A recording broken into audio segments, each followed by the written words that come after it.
नमो भगवते वासुदेवाय। ओम नमो भगवते वासुदेवाय।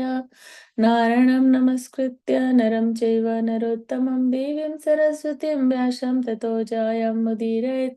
शृण्वतां स्वकथा कृष्ण पुण्यश्रवणकीर्तनः हृद्यन्तस्तयवद्राणि विदुनोति श्रीश्रुतं नष्टप्रायसो भद्रेषु नित्यं भागवत सेवया भगवते उत्तमश्लोके भक्तिर्भवति नैष्ठिकी। ॐ अज्ञानतिमिरान्धस्य ज्ञानाञ्जनशलाकया चक्षुर्मिलितं येन तस्मै श्रीगुरवे नमः। मूकं करोति वाचालं पङ्गुं लङ्घयते गिरिं यत्कृपातमहं वन्दे श्रीगुरुं दीनतारिणम्। नमो विष्णुपदाय कृष्णपृष्ठाय भूतले श्रीमते भक्तिवेदान्त स्वामिनिति नामिने नमस्ते सरस्वती देवे गौरवाणी प्रचारिणे निर्विशेष शून्यवादी पाश्चात्य देशतारिणे। जय श्री कृष्ण चैतन्य प्रभु नित्यानंद श्री अद्वैत गदाधर शिवासादि गौर भक्तवृंद। हरे कृष्ण कृष्ण कृष्ण हरे हरे, हरे Ram Ram Ram Hare Hare. Hare Krishna everyone.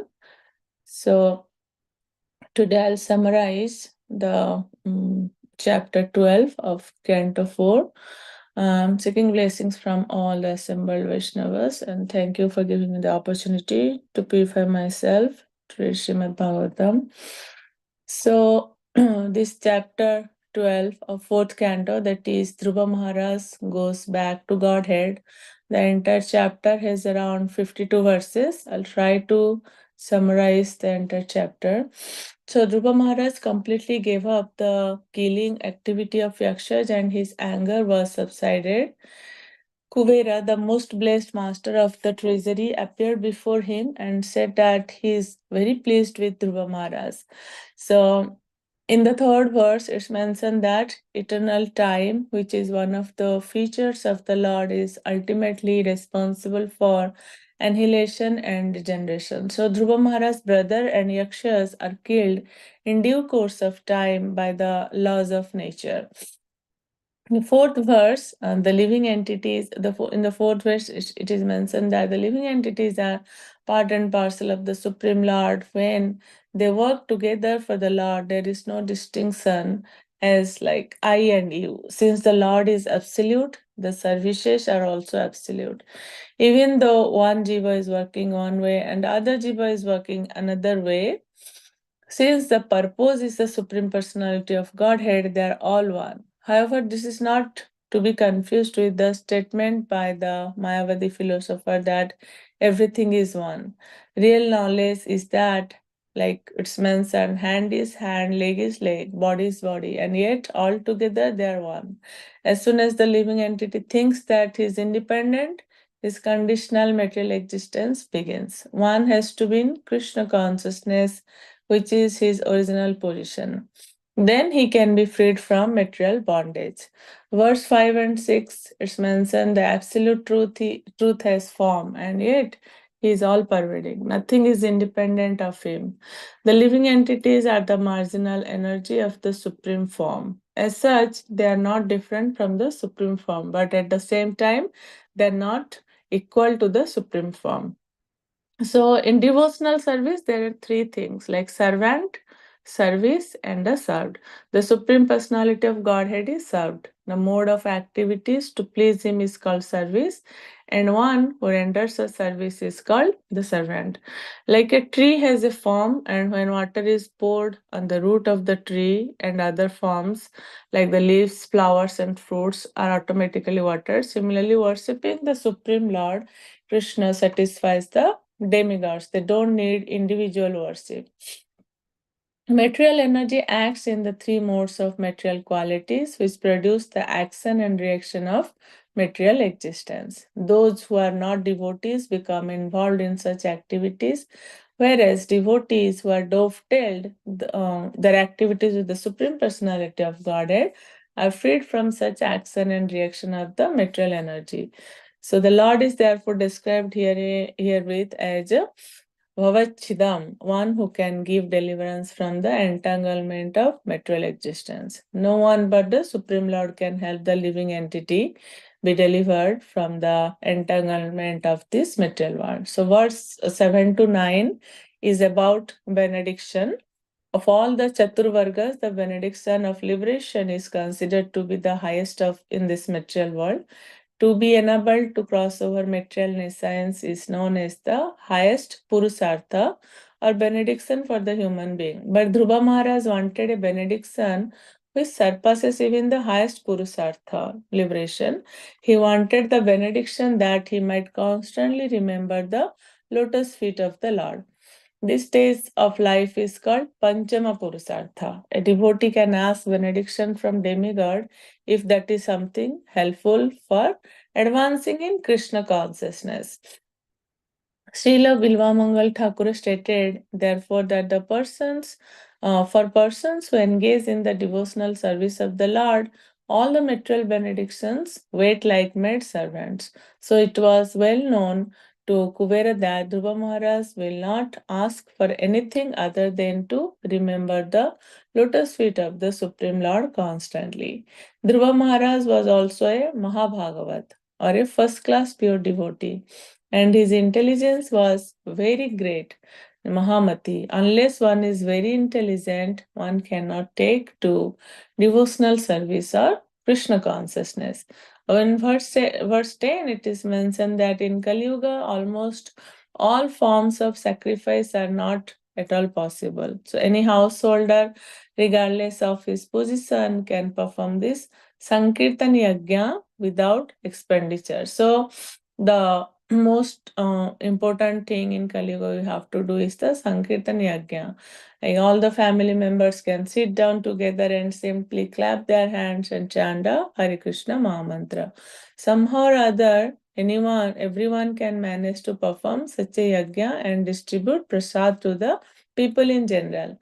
That is quite sufficient for this age of Kali. So the Lord is known as Karma Phala Prada. If anyone wants to enjoy or lord it over material nature, the Lord gives him full facilities, but he becomes entangled. If he becomes entangled in the resultant reaction. If someone wants to enjoy, the Lord gives all the facilities, but as a result, he has to entangle in the resultant reactions. Similarly, if anyone wants to engage himself fully in devotional service, the Lord gives him full facilities and the devotee enjoys the result. That's why the Lord is known as Karma Phala Prada. Then, verse 11, it's mentioned like only those who have smeared their eyes with the ointment of love of Godhead can see everywhere the Supreme Lord face to face.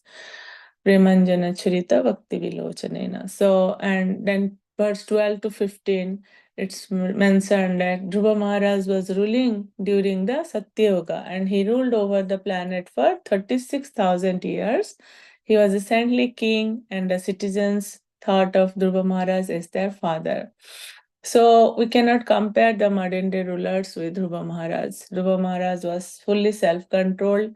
He performed his duties perfectly according to the materialistic way, and on the other hand, he was always engaged in devotional activities. That is the way of beware of great devotees. Like externally, they are doing engaged in materialistic activities, but inside they are always remembering Lord Krishna. A devotee is not concerned with enjoyment or distress. He simply desires to execute devotional service. It is said in the Srimad Bhagavatam that devotional service should be apratihata, unchecked by the material condition of happiness or distress. The devotee undergoes processes of austerity, such as observing Ekadasi and similar other fasting days, and refraining from illicit sex life, intoxication, gambling, and meat eating. Thus, he becomes purified from the reactions of his past impulse life, and because he engages in devotional service, which is the most pious activity, he enjoys life without separate endeavor. Verse 16 and 17, they're saying like, From the acts of Srila Dhruva Maharaj, we can understand that somehow or other, if one becomes Krishna consciousness, doesn't matter what is his motivation what is the motivation in the beginning? He will eventually realize the real truth by the grace of the Lord. So like Dhruva Maharaj in the beginning, he was interested for a kingdom even greater than his father and great grandfathers. But later he became a very good devotee, a great devotee like Mahabhagavat, and had no interest in material enjoyment. A devotee should always be absorbed in thought of God. Then verse 18 to 20, it's a very beautiful analysis given. It's describing a bit about like Mukta Linga in relation to that, very beautiful analysis given about the coconut.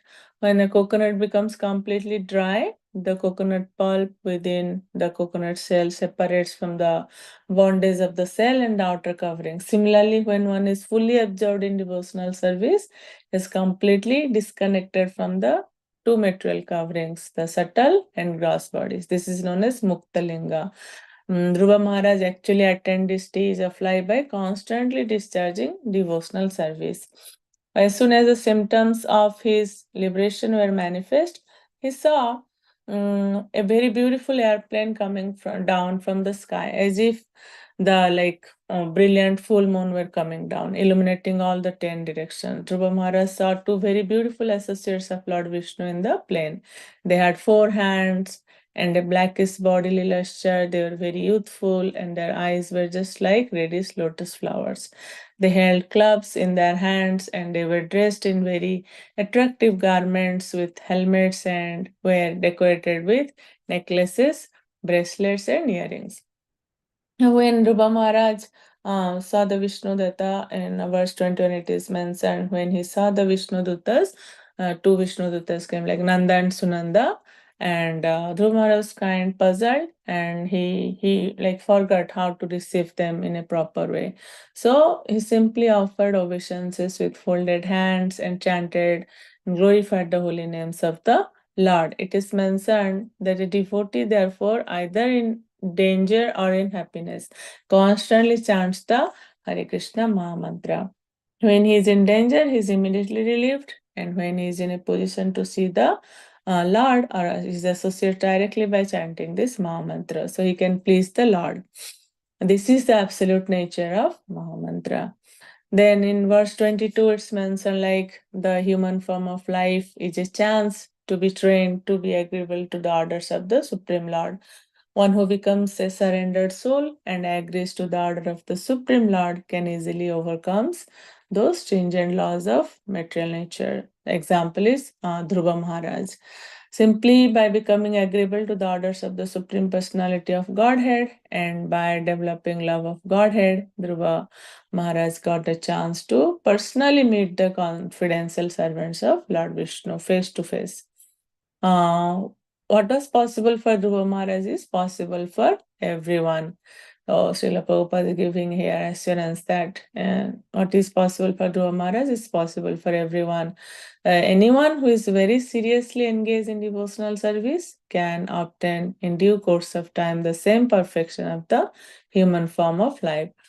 What was possible for Dhruva Maharaj is possible for everyone. So Dhruva Maharaj was only 5 years old when he started doing the austerity, severe austerity. So even a 5-year-old child can be trained, and within a short time will be successful in realization of Krishna consciousness. So Dhruva Maharaj, throughout his life, he tried to understand the Supreme Personality of Godhead by austerity and penances. Now the mature result was that Dhruva Maharaj became fit to be carried to the spiritual world, accompanied by the confidential associates of the Lord. So we see modern day scientist and philosopher, when they go to the moon, but like they are disappointed in their attempts to stay there and to live there in moon or in other planets. So, but the devotee makes an easy journey to the other planets and ultimately goes back to Godhead. Actually, devotees have no interest in seeing the planets, but while going back to Godhead, they see all of them as passing phases. just as one who is going to the distance place passes through many small stations. And we see that from the example of Dhruva Maharaj. Dhruva Maharaj's forefathers, nor anyone else before him, have ever achieved such a transcendental planet known as Vishnu Loka. Only devotees can achieve this through devotional service. So, the associates of Lord Vishnu brought the special airplane for Dhruva Maharaj and then informed him that Lord Vishnu had specially sent this airplane. The airplane sent by Lord Vishnu to carry Dhruva Maharaj to Sisumar, the Sisumar planet or Dhruvaloka, was a completely spiritual transcendental airplane. Material scientists can neither see such vehicles nor imagine how they fly in the air. So when the airplane came for Dhruva Maharaj, he was not puffed up. He was living at that time when the airplane came. That time Dhruva Maharaj was living in Badrika Ashram. So he performed when the airplane came. Dhruva Maharaj was not very excited. He performed all his devotional activities, offered obeisances to the sages at Badrika Ashram, take their blessings before boarding the plane. So Srila Prabhupada has mentioned here that how devotees should wake up early in morning, take bath and decorate the body with the real jewelry. Here he is saying that the real jewelry for devotees is the putting tilaka in 12 different places. Dhruva Maharaj also worshipped the airplane, circumambulated it, and offered obeisances to the associates of Vishnu, Nanda and Sunanda. Dhruva Maharaj was not at all afraid by saying death personified. Rather, he put his feet on the head of death. He got up on the unique airplane. So it is mentioned that death of devotee and non-devotees are different. And in that connection, very beautiful analogy is given, like when a cat carries a kitten in its mouth and cat carries a rat in his mouth. When the cat carries kitten, the kitten feels kind of like very safe, but when it carries the rat is like in danger. So yeah, so um, like the catching of a rat and kitten, it may appear to be the same, but actually they are not. So yeah, so death for devotees and death for non-devotees, it may be like a scary thing, but for devotees, it's a very good opportunity to go back home, back to Godhead. So when the airplane came and Dhruva Maharaj was like boarding the flight, the airplane at that time, drums and kettle drums resounded from the sky. The chief Gandharvas began to sing, and other demigods also sought flowers like torrents of rain upon Dhruva Maharaj. And verse 32 to like 32 to 34, it's about like how in 32 33 Dhruva Maharaj was thinking, like when he was boarding the airplane, he was thinking about his mother Suniti, who is here. It's mentioned Suniti was her like Patha Pradarshaka Guru or kind of Siksha Guru. So he was thinking, I'm kind of like selfish. I'm only going to the going to Lord. What about my mother? So Lord immediately understands his mind and assures him that his mother is also going to Vishnu Loka with him. So Nanda Sunanda Sordhva Maharaj that his mother is going forward in another plane. So it is mentioned like a disciple or an offspring who is a very strong devotee can carry with him to Vaikuntha Loka. He can carry his father, mother, Siksha Guru or Diksha Guru to the Vaikuntha Loka. So Suniti was a Srila Prabhupada, many times he says like Suniti is a great mother of a great devotee. So while both Dhruva Maharaj and his mother Suniti, while going to the Vaikuntha Loka, they changed their body to spiritual form. And Dhruva Maharaj, like while going, he saw all the planets, solar systems, and he saw all the demigods in their airplanes showering flowers upon him like rain. Yeah, so and Srila Prabhupada also mentioned that all the mothers should be like Suniti and train their children from the very young age about devotional activities. Yeah, and it's mentioned like in Vaikuntha Loka only one can live an eternally blissful life. Even if one goes to the topmost planet, one cannot achieve eternal life. Only it's possible in Vaikuntha Lokas. And then verse 36 to 38, it's mentioned like in the spiritual world, the Vaikuntha Lokas are themselves illuminated. And it's described about the Vaikuntha Lokas, they are self-illuminated. There is no need of sun, moon, or electric light. All the luminaries in the material sky. So it is mentioned that the luminaries in the material sky, they borrow illumination from Vaikuntha Loka. So, and Krishna conscious persons are only eligible to enter into spiritual world. It's mentioned like what should be the quality of a Krishna conscious person, like persons who are peaceful, equipoised, cleansed, and purified, and who know the art of pleasing all other living entities, keep friendship only with devotees of the Lord. They alone can very easily achieve the perfection of going back home, back to Godhead. And it's also, Srila Prabhupada also mentioned like even a cobbler or a person born in the family of a cobbler can be elevated to the position of Brahmana if it takes to Krishna consciousness. Then in verse 39, it's mentioned about the Dhruvaloka, that all the planets together, all of them encircle the pole star or Dhruvaloka, where Dhruva Maharaj is situated at the summit of the three world. Then 40 to 43, it's mentioned about Narada Muni, how Narada Muni, the spiritual master of Dhruva Maharaj, was very happy to see Dhruva going back home, back to Godhead.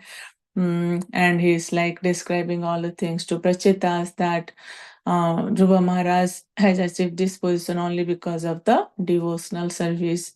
And and how he also mentioned that like how devotees can acquire the exalted position of conquering the unconquerable. Unconquerable is Lord Krishna, but devotees, because of their devotional activities, they can also conquer Lord Krishna. And yes, as Srila Prabhupada has mentioned in those verses that one simply has to become very serious and sincere. Example is Dhruva Maharaj. And then one can be fit to go back home, back to Godhead. And Dhruva Maharaj achieved this only in one lifetime. But Srila Prabhupada has also mentioned that how Bharat Maharaj, he took 3 lifetimes, because in first lifetime he was a king and he was attached to deer. So next life he got a deer body, but did not forget his activities. Then next life from Jada Bharat, and he's decided this life no more mistakes. So he took 3 lives, but Dhruva Maharaj take just one life. So it's like Srila Prabhupada says, like we don't have to wait for another life, to execute devotional service. In one lifetime, it's possible to go back home, back to Godhead. Then verse 44 to 50, it's mentioned like whether we hear the pastimes and activities of the Supreme Lord, or we hear about the character, reputation, activities of his devotees, they are all one and the same. Neophyte devotees simply try to understand the pastimes of the Lord and are not very interested in hearing about the activities of his devotees.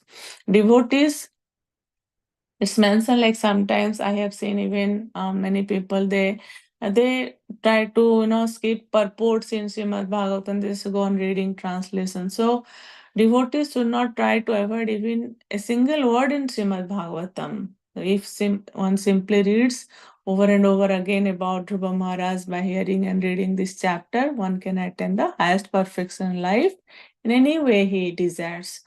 Most importantly, he gets the chance to become a great devotee. So yeah, we have to read all this like Srimad Bhagavatam, Bhagavad Gita, word by word. So not skip even a single word. And then lastly, the last 2 verses, 51 to 52, it's mentioned that like generally people are interested in worshipping the demigods, especially Lord Shiva, in order to obtain the material benefits. But a pure devotee who engages in preaching the principles of devotional service as prescribed in the Srimad Bhagavatam does not need to separately worship the demigods. The demigods are automatically pleased with him and offer all the blessings within their capacity. As by watering the root of a tree, the leaves and branches are automatically watered. So, by executing pure devotional service to the Lord, the branches, twigs, and leaves of the Lord, known as demigods, are automatically pleased with the devotee and for all benedictions. As the Supreme Personality of Godhead, Krishna is everlastingly famous, so the reputation of Lord Krishna's devotee is also everlasting. Therefore, in describing Dhruva Maharaj's activities, two specific words have been used, that is Vikhyat, very famous, and Vishuddha, transcendental. Dhruva Maharaj living home at a tender age and taking shelter of the Supreme Personality of Godhead in the forest is a unique example in this world. This I would like to stop. Sorry for taking some extra time because I had to summarize.